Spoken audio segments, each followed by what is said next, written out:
Well, on this night, 70 years ago, 3 Japanese midget submarines slipped into Sydney Harbour and made it clear that the Second World War had reached the doorstep of Australia's largest city. The midget subs created both mayhem and tragedy. And the attack also created one of Australia's maritime mysteries, which lay unsolved for more than 60 years. Well, to tell us more about this anniversary, I'm joined by the New South Wales State Maritime Archaeologist, Tim Smith. Tim Smith, great to see you again. Great, and good to catch up. Give us a brief history lesson, if you will, about what happened on this night 70 years ago. Yeah, like you say, one of the most significant events and military events to ever befall Sydney and really Australia. Bombing of Darwin obviously was a larger and more prolonged event, but the attack on Sydney by the midget submarines was the first time Sydney had ever in its history come under foreign attack, and that still survives to this day, that record. What were the orders that the Japanese midget sub crews were following? What was the aim of the Japanese Imperial Navy in attacking Sydney Harbour? Well, you've got to think at this time of the war in the early 1942, Japan was on the onslaught. They were rolling over everywhere, and that included the maritime highways. And what they were really trying to do was really go out ahead of their forces and really target the merchant shipping and the naval shipping and cause as much consternation as possible, really make everyone really worry about their ports and their defences. Well, in Sydney Harbour itself, they caused much more than consternation. They caused tragedy, didn't they? Yeah, absolutely. The midget submarine that we're commemorating today, the attack, the M24 was the one that unleashed its torpedoes. It was only one of the 3 midgets actually to be successful in the combat operation. And one of those torpedoes went underneath the cuttable ferry, exploded and killed 21 ratings, 19 of those Australian.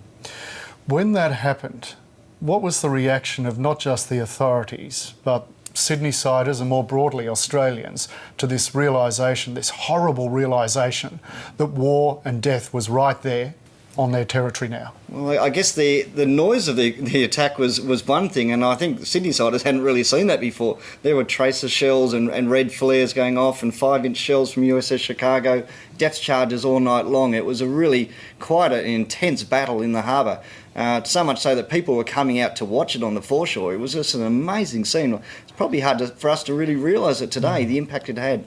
But it brought the war home. It's what it really did. Because the war was over there, it was overseas, and for the first time, was this a strike force of a larger invasion? All these questions were being asked by people in Sydney and across the nation. How prepared was Sydney for this kind of attack? Not particularly prepared. Oh, really? They were planning, or they were building an anti-submarine net across the harbour entrance from George's Head across to the South Head side, but the gates on that were unfinished, so it was quite easy for the midget submarines to sneak in through those open passages, and that's just what they did. There were some indicator loop systems, some detection systems, and some coastal artillery, but really that was pretty vulnerable. Now, 2 of the 3 midget subs were destroyed and their crews killed and were salvaged at the time. The great mystery was what happened to the 3rd submarine. And this was a mystery that literally lay unsolved for more than 60 years. Yeah, 64 years when it was found in 2006. And that's the M24. They call it the M24 as it's a midget from the I-class carrier submarine I-24. We still don't know its exact name. They all had their own numbers. But that one got into the harbour from about 7 miles out, got right through the harbour, actually right up to near the harbour bridge. Back out, fired its torpedoes and got out, and about 2 o'clock in the morning the next day it escaped the harbour. And everyone expected it to, from the history records, to have gone south because that was where the main rendezvous was. But lo and behold, it turned up north of Sydney, off the northern beaches. Just off the northern beaches. Now, you've dived on that midget sub, haven't you? We've been doing archaeological survey work as part of the state government management of the wreck since that time. The Discovery divers were a group of knockabout divers from the northern beaches, no-frills divers, and really basking in the glory of that discovery still during this anniversary week. For you, whose job it is maritime archaeology, but I also know you are a passionate diver and you study history. What's it like when you come down and see the shape of history come out of the gloom and realise what it is? It's one of those really evocative sites because you just know so much of the story behind this site. And the interesting thing about the midget submarine wreck, it's the only piece of that history, that puzzle that's still in its original 1942 battle context. So it's imbued with a lot more feeling and emotive sort of feeling, because it's actually there. It's the crew that were lost inside that craft, Ban and Ashibe, we think are still in there. We're pretty convinced they're still in there. So you've got a snapshot in time. You're taken back to 1942. It's like really peeling through the pages of history, but you've got it there to see. So Tim, given that it is in all likelihood a war grave as well as a wreck, just how significant is the M24 to the Japanese to this day as well? Important to the Japanese because the Japanese crew were regarded as heroes by the Allies, by the Australian forces, British forces at the time, certainly by the Japanese command, and they were given posthumous war god status, and that still carries to this day. So the families are still imbued with that respect from those crews.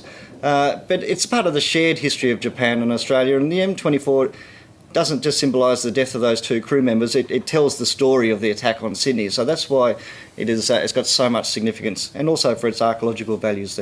The story it tells us about the construction of the submarines, the type and the mission.